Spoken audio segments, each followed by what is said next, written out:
NEET 2026 એક્ઝામને આડે માત્ર 7 મહિના બાકી છે. સર કઈ રીતે 650 ઉપર માર્ક લાવી શકાય? સર પેપર 2025 જેવું નીકળ્યું તો સર સપ્ટેમ્બર આવે ને ત્યારથી એવું વિચાર્યું હતું કે 8 મહિના બાકી છે. સર મસ્ત મહેનત કરીશું, આ 8 મહિનામાં નીટમાં 650 ઉપર લાવીશું જ. પણ હવે સપ્ટેમ્બર પણ એન્ડ થઈ ગયો. બટ યાદ રાખજો, ઇટ્સ નોટ ધી એન્ડ. આ 7 મહિનામાં હવે પ્લાન બનાવો હું કહું એ પ્રમાણે. તમારો પ્લાન વર્ક નથી કર્યો તો તમે હું કહું એ પ્રમાણે પ્લાન બનાવો અને 100% તમારી નીટ 2026ની એક્ઝામમાં 650 ઉપર માર્ક લાવો. ટોપ 10,000 રેન્કની અંદર તમારો રેન્ક હશે. તો સર અમારે કઈ રીતે મહેનત કરવી જોઈ લો ભાઈ. મેડિકલ કોલેજ માટેની આ જર્ની છે, હવે શરૂ કરી દો. અને આ જે 7 મહિના છે એમાં અમે કહીએ એ પ્રમાણે મહેનત ચાલુ કરી દો. પહેલી વસ્તુ, સપ્ટેમ્બર કેમ નવી સ્ટાર્ટિંગ લાઈન છે. હવે માત્ર 7 મહિના બાકી છે ભાઈ. 3 મે 2026ના રોજ તો નીટની એક્ઝામ છે. તો હવે ભાઈ ઘણા બધા વિદ્યાર્થીઓ લેટ ચાલુ કરીને પણ સફળતા મેળવે છે.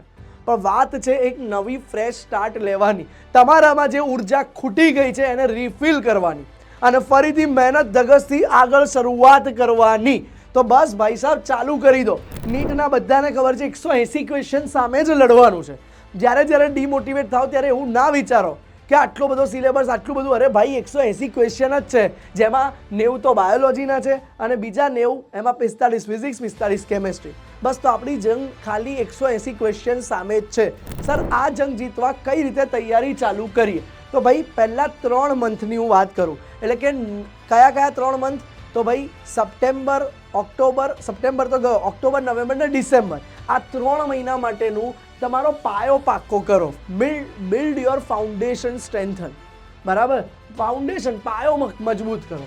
70% 11મા ધોરણનો સિલેબસ બતાવી ક્લાસ 12નું બેઝિક તમારે ચાલુ થઈ ગયું હોવું જોઈએ. અથવા માની લો તમે પીડબ્લ્યુની અમારી કોઈ બેચ સાથે છો તો તમારા બેકલોગનું 70% કામ પતી જવું જોઈએ. પછી સબ્જેક્ટ પર ફોકસ કરો. બાયોલોજીમાં સેલ સ્ટ્રક્ચર, હ્યુમન ફિઝિયોલોજી આ બધું આવડવું જ જોઈએ. ફિઝિક્સની અંદર મિકેનિક્સ, લો ઓફ મોશન આવડવું જ જોઈએ. કેમેસ્ટ્રીની અંદર ઇનઓર્ગેનિક અગત્યનું છે 11માનું. તો પિરિયોડિક ટેબલ ને બોન્ડિંગ પણ આવડવું જ જોઈએ. નેક્સ્ટ છે, આ બધા ચેપ્ટર નીટ સક્સેસના બેકબોન છે. નેક્સ્ટ વસ્તુ, ડેલી સ્ટડી. 6 થી 8 કલાકનું રીડિંગ અને એમસીક્યુ પ્રેક્ટિસ ચાલુ કરી દો. હવે ના જાગ્યા તો પતી ગયું. Next point, weekly chapter wise test આપો અને રિવિઝન તો અવશ્ય કરો જ. આ હતી 3 મહિના માટેની સ્ટ્રેટેજી ડિસેમ્બર સુધીની. હવેની સ્ટ્રેટેજી છે જાન્યુઆરી, ફેબ્રુઆરી, જેમાં તમારે તમારી તૈયારીને એક્સલરેટ કરી અને એક્સપાન્ડ કરવાનું છે. તો કઈ રીતે કરીશું ભાઈ? તો ભાઈ first half of class 12 syllabus પતી જવું જોઈએ અને ક્લાસ 11નું રિવિઝન થવું જોઈએ. જે પહેલાં 6 થી 8 કલાક હતા એની જગ્યાએ 8 થી 10 કલાકનું ભણવાનું સ્ટડી મટીરિયલ ટાઈમ બનાવવો જોઈએ. એટલીસ્ટ 8 થી 10 કલાક. બરાબર. અને એડવાન્સ ટોપિક હવે કરવાના ચાલુ કરી દો. બાયોલોજીમાં તમે જીનેટિક્સ ઇવોલ્યુશન કરો, ફિઝિક્સમાં ઇલેક્ટ્રોસ્ટેટિક ઓપ્ટિક્સ કરો, કેમેસ્ટ્રીમાં ઓર્ગેનિક રિએક્શન્સ અને કાઇનેટિક્સ ફિઝિકલમાં સ્ટાર્ટ કરી દો. ડેલી ટાર્ગેટ બનાવો. 100 કરતાં વધારે એમસીક્યુ થવી જ જોઈએ. તમારી એરર્સ જે થતી હોય એનું એનાલિસિસ કરો અને ફૂલ ફોકસ પ્રેક્ટિસ કરવા માંડો. જાન્યુઆરી, ફેબ્રુઆરી પણ પતી ગયા. હવે વાત કરીએ છીએ માર્ચ મહિનાની. બરાબર, જાન્યુઆરી, ફેબ્રુઆરી પણ પતી ગયા. હવે માર્ચ, એપ્રિલની વાત આવી ગઈ છે ભાઈ. તો ત્યારે શું કરવું જોઈ લો ફરી એકવાર. તો અહીંયા 1 to 3 મંથ પતી ગયા. 4 to 5, 6 એટલે જાન્યુઆરી બી પતી ગયો. ફેબ્રુઆરી, માર્ચની અહીંયા વાત આવી ગઈ છે. તો હવે ધ્યાન આપી દો શું કરવું. તો ક્લાસ 12 બધું પતાવી દો. હવે મોક ટેસ્ટિંગ ખાસ રોજ એક એક્ઝામ આપો. મોક ટેસ્ટ આપો તો જ તમને રિઝલ્ટનું ખ્યાલ આવશે. અને બીજું, પ્રીવિયસ યર ક્વેશ્ચન, PYQs ના આવડતા હોય એ જોવા માંડો, એ તૈયાર કરવા માંડો અને ક્વિક રિવિઝન કરી લો. બસ તો તમારે માર્ચ, એપ્રિલ મહિનામાં આ ખાસ વાતને ધ્યાનમાં રાખવાની છે. અને હવે જોઈ લો smart study hack to maximize your score. NCERTને પ્રાયોરિટી આપો. NCERTની અવગણના કરવી નહીં. બરાબર, કારણ કે લગભગ 90% જેવા ક્વેશ્ચન ડાયરેક્ટલી NCERTમાંથી આવે છે. એક્ટિવ લર્નિંગ એટલે શું ભાઈ? ફ્લો ચાર્ટ બનાવો, ટેબલ્સ બનાવો, માઇન્ડ મેપ બનાવો, જેથી તમે રિવિઝન ફાસ્ટ કરી શકો. ટાઈમ મેનેજમેન્ટ પ્રોપર કરો. દિવસમાં બધાને 24 કલાક મળ્યા છે તો એ 24 કલાકમાંથી પ્રોપર મહેનત કરો.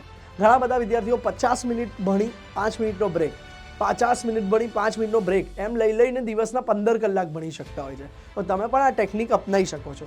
લાસ્ટ થિંગ, ડિસ્ટ્રેક્શન ફ્રી ઝોનમાં બેસો. મલ્ટીટાસ્કિંગ, સોશિયલ મીડિયા આ બધું અવોઇડ કરી દો. એકલા ભણો, ગ્રુપ સ્ટડીને બિલકુલ અવોઇડ કરી દો અને હેલ્ધી રૂટીન રાખો. લગભગ 6 થી 7 કલાક સૂવાનું રાખો. હેલ્ધી ફૂડ ખાઓ. આ જ તમારું કી ટુ સક્સેસ છે. બીજી વસ્તુ, ઘણા બધા વિદ્યાર્થીઓને બેકલોગ હશે હજુ બી, તો ભાઈ બેકલોગ તમારા માટે બહુ ક્રુશિયલ છે. તો 70% સેલ્ફ સ્ટડી કરો ભાઈ. બેકલોગને દૂર કરો. બેકલોગને કોઈ પણ ભોગે અવોઇડ કરો. કોઈ મોટા ચેપ્ટરનો બેકલોગ રહી ગયો હોય તો સમય ના હોય તો હવે વન શોટ જોઈને કામ ચલાવી લો. વધારે લાંબુ વિચારશો નહીં, બરાબર. શનિ રવિના ટાઈમમાં બધા વિદ્યાર્થીઓ જ્યાં ટાઈમ વેડફતા હોય ત્યાં તમે એક્સ્ટ્રા મહેનત કરી લો. અને લાસ્ટ થિંગ્સ કે રેગ્યુલર પ્રોગ્રેસ અસેસમેન્ટ કરો.